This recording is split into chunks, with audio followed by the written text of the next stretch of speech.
In today's video, I'm going to show you how to use the timeline viewer and transport controls in DaVinci Resolve 20.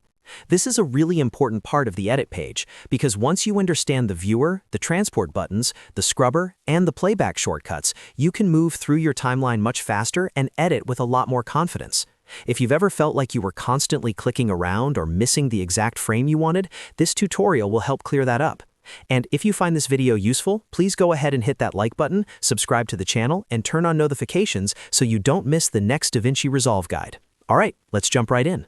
First, make sure you are on the edit page. To do that, click the third icon from the left at the bottom center of the interface. This takes you into the main editing workspace where you'll do most of your timeline-based work. Once you're there, look toward the center of the screen and locate the timeline viewer. This is the right-hand video monitor in the middle of the interface, and it shows you your active sequence. In other words, this is the window that previews the timeline you are currently editing, so everything you scrub, play, and stop will be reflected here. Now, just below the video window, you'll see the transport controls. These are the playback buttons that let you control what happens in the timeline viewer. If you click play forward, your timeline will begin moving normally from left to right. If you click stop, playback will pause and hold on the current frame. If you click play reverse, the timeline will run backwards so you can review clips in reverse order. These standard transport controls are helpful for basic navigation, especially when you want to check a section quickly without using the keyboard.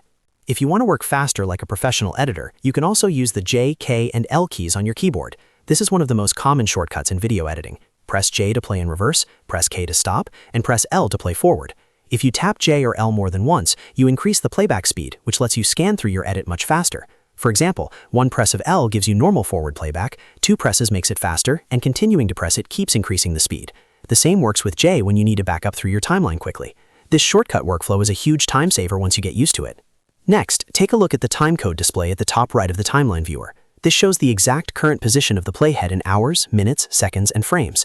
This is extremely useful when you need frame-accurate editing because you can tell exactly where you are in the timeline. If you're trying to match a cut, check a transition point, or confirm the exact frame of a clip, this timecode display gives you precise feedback while you move through your project. Now let's look at zooming the viewer. At the top left of the timeline viewer, you'll find the Zoom drop-down menu.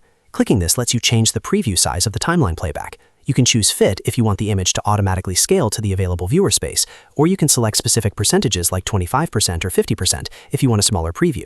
This is helpful when you want more of the image visible inside the viewer, or when you need to compare framing and composition more comfortably. Choosing the right zoom level can make a big difference depending on what you're reviewing. On the top right of the viewer, there is also a 3-dot options menu.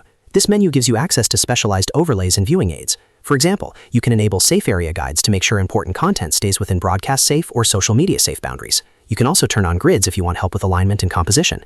And if you're working with effects, transforms, or other adjustments, you can enable on-screen controls to make those edits directly in the viewer. These overlays are especially useful when you want more precision during your edit. Another important control is the scrubber bar, which sits between the video and the transport buttons. You can click and drag this bar to manually move the playhead across the duration of your project. This is a great way to jump to specific moments without using playback. If you want to quickly inspect a section frame by frame or land near a specific point in the timeline, the scrubber gives you very direct control. It's one of the simplest ways to navigate your edit visually. And finally, let's talk about the loop button in the transport area. When you turn on loop playback, DaVinci Resolve will continuously repeat playback of a selected range or the entire timeline. This is extremely useful when you are reviewing a section again and again, such as checking a transition, evaluating music timing, or watching for small edits that need refinement. Instead of manually restarting playback every time, the loop feature keeps the section repeating until you stop it. So, to quickly recap, the timeline viewer is where you preview your active sequence, the transport controls let you play, pause, and stop, the J, K, and L keys give you faster keyboard-based navigation, the timecode display shows your exact playhead position, the zoom menu changes the viewer size, the options menu unlocks helpful overlays, the scrubber lets you move through the timeline manually, and the loop button repeats playback continuously. Once you get comfortable with these tools, navigating DaVinci Resolve becomes much faster and much more intuitive.